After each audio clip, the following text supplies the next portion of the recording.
Good day to you again, and welcome back to the Involved Parenting Conversations with myself, Mbong Shu. I have a beautiful lady, but also very simple lady in studio today with me.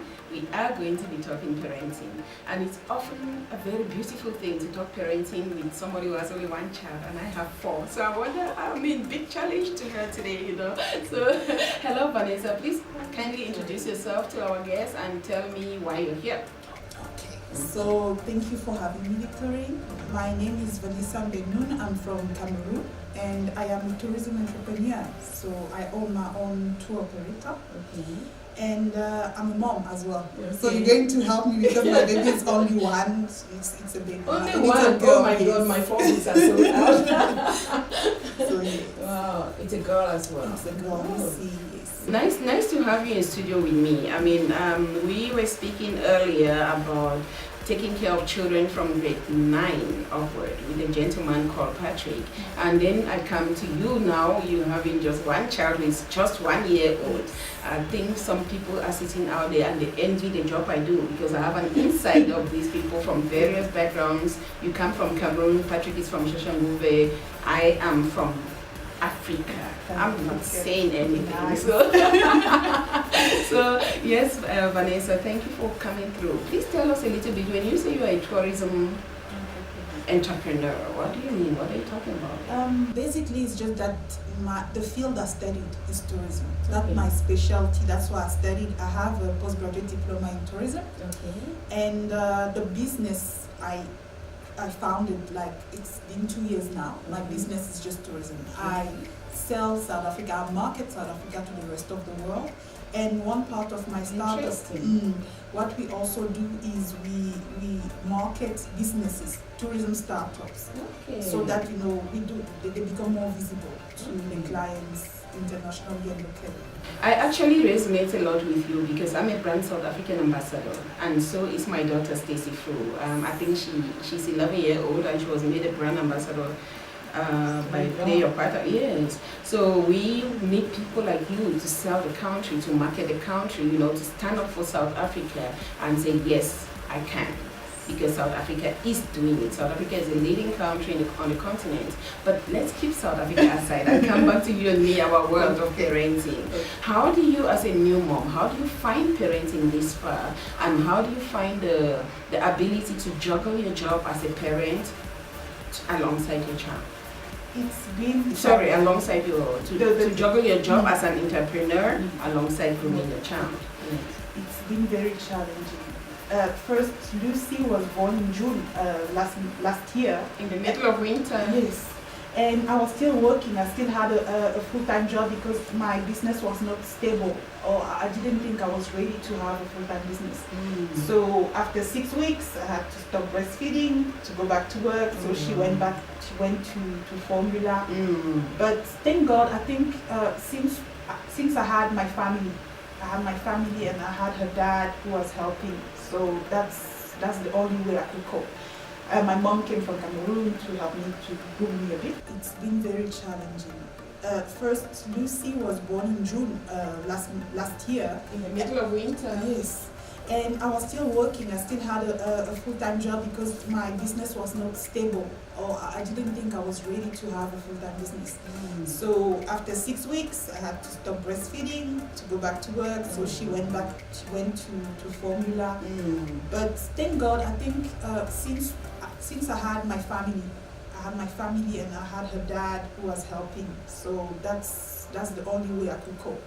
My mom came from Cameroon to help me, to groom me a bit. Aren't you privileged? Yeah. I'm a bit jealous because I don't have a mom. Okay. So yeah, but it went well. But taking care of another human being, that I didn't know how challenging it was going to be. But so far it's going good. I mean, she's one, so she's going to see many. I have a friend who in the past would say to me, you know what, as time goes on, as life frustrates you, your children are growing. So forget about all the frustrations and let her blossom.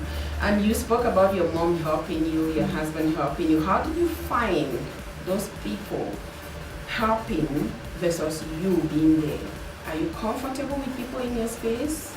For my family, it was okay, but after that, when I used to go to the salon, the lady that was doing my hair wanted to show me how to take, if it's your family, if it's your partner, if it's your mom, of course it's my mom, she can tell me anything, she can criticize me.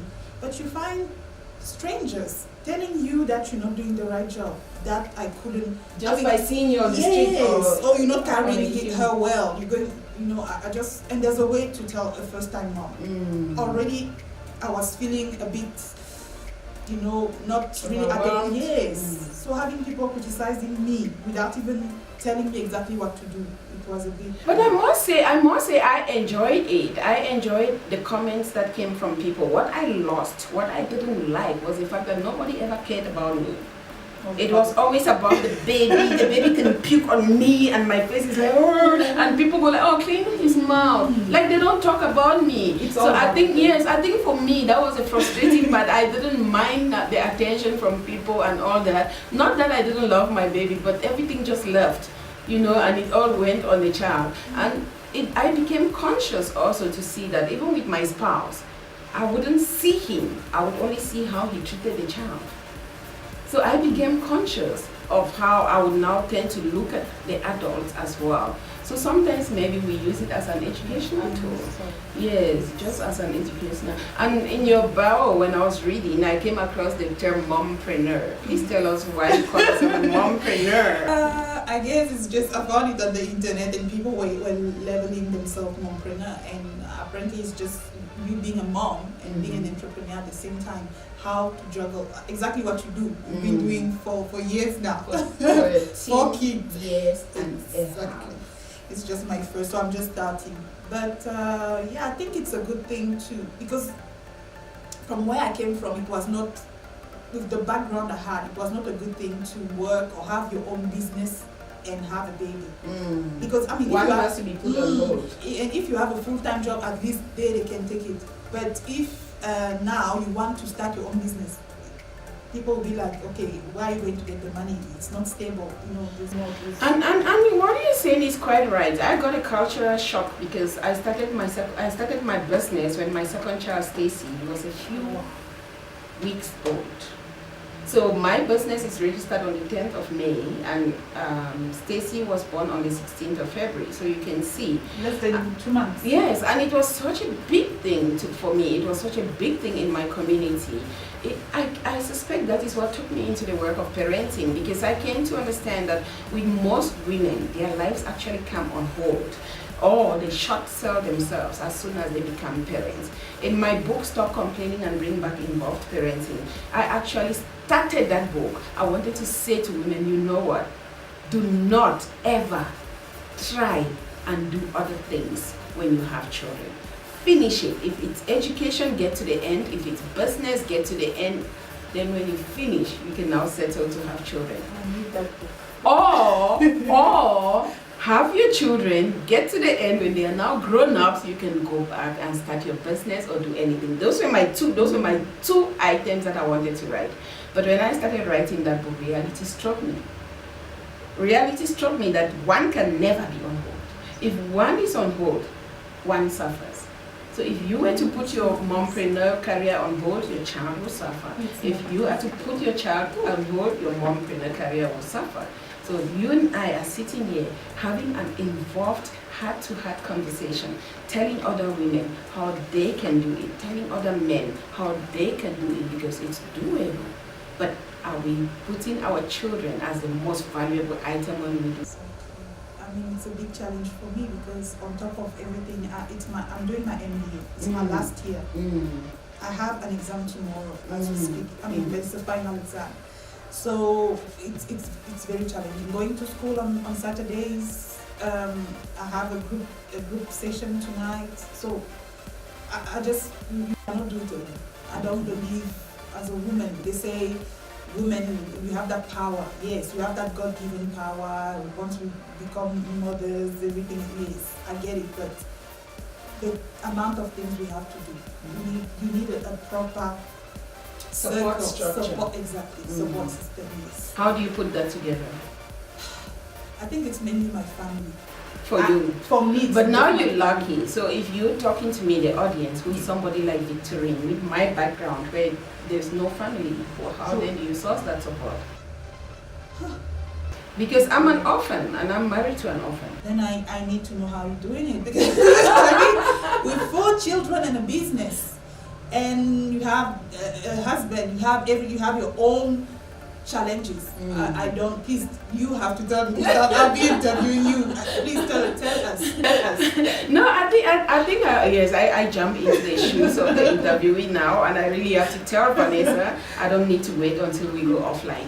But for me, I appreciate help that comes from people out of my family circles more.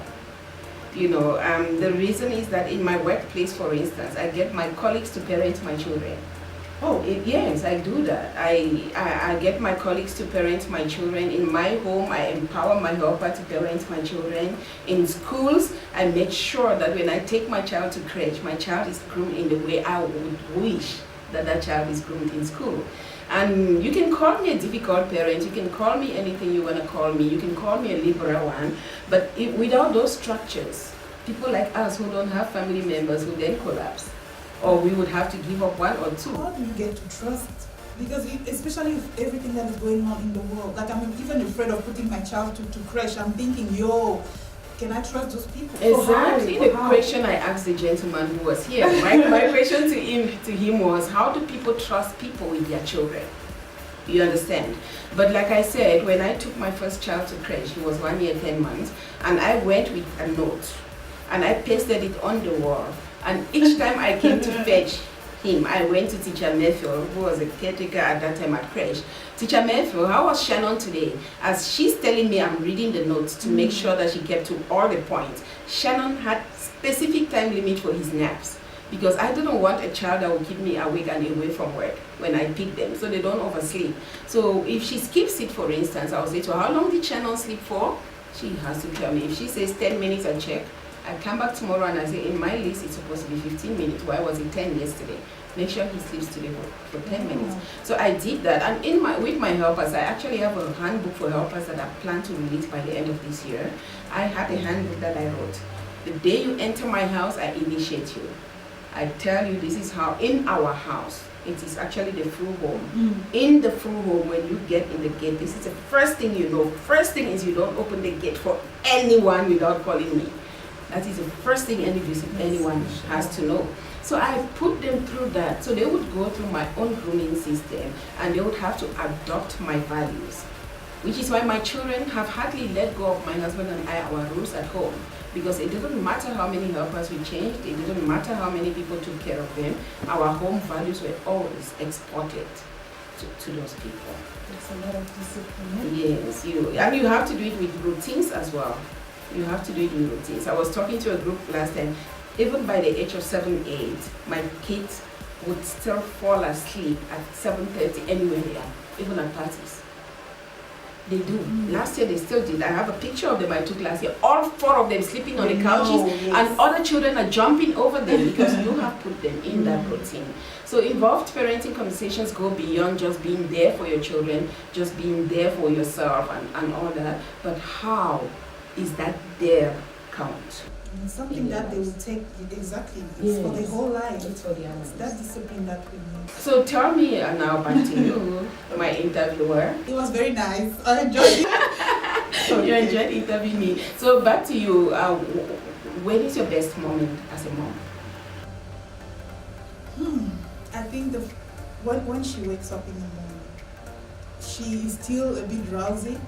And I'm up before her. So she comes to, now she can walk, but she's on the bed, so she's crawling to me. And she always wants to hug me in the morning. She's not a big hugger. She likes hugging her daddy. But when it's me in the morning, she feels warm. You see, and I love that. I feel very close to her when she just woke up. Like she still wants to sleep, and mommy's is there, you know. I like that feeling. You better enjoy it, because you're going to lose it soon. You're going to lose. And when is your most challenging moment? When she doesn't want to sleep. Because I have that issue. You see, your kids, they know what time they have to go to sleep. Lucy, almost like last time it was 10 o'clock. She doesn't want to sleep. That opens up the conversation. I'm not going to stop this now. I was about to say let's come to the end. But this opens up a conversation. How are you training her to sleep? What is her bedtime? And how do you know her bedtime? Okay, her and her dad, we thought 8 o'clock would be a good time for her to sleep because she sleeps 4 times a day. Yeah, about 4 times a day. So we were like 8 o'clock will be the final, like the big time, resting time. But what we try to do first, we put her in her room, in her bed. But she starts crying. She doesn't stop crying. She wants to sleep either on her dad. At 1 year, 1 month, a child still doesn't sleep by 8. You're a bad mom. No, what am You I are supposed bad to parents, do? both of you. No, what? Routine. You have been breaking the routine. But she's been crying. If she Yes, cries. for 1 year. So what do? Do I let her cry? I'm not saying let her cry. Make her sleep at 8 o'clock. You're not doing that. Please, I need a tip. Okay, we'll have that in our next conversation. The next guest that we have, we're actually going to talk about sleep. If we don't have a guest on that, I'll do that myself on studio. So thank you, Vanessa, for opening up the topic of that sleep and young children. I will definitely give you offline, but we come to the end of this, and yes, we will talk about sleep in the next episodes. Look out for that. You have been watching the Involved Parenting Conversations with myself and a mompreneur, Vanessa. Thank you so much for having me. Please stay tuned to CTBSA. You can actually subscribe to more of such videos by going onto YouTube and clicking CTBSA. You can follow us on Facebook by clicking like on our page, on Instagram by following, and on Twitter, my favorite, Twitter by following. Thank you so much. My name is Mbong Shu, and I am on social media as Mbong Shu. Till next time.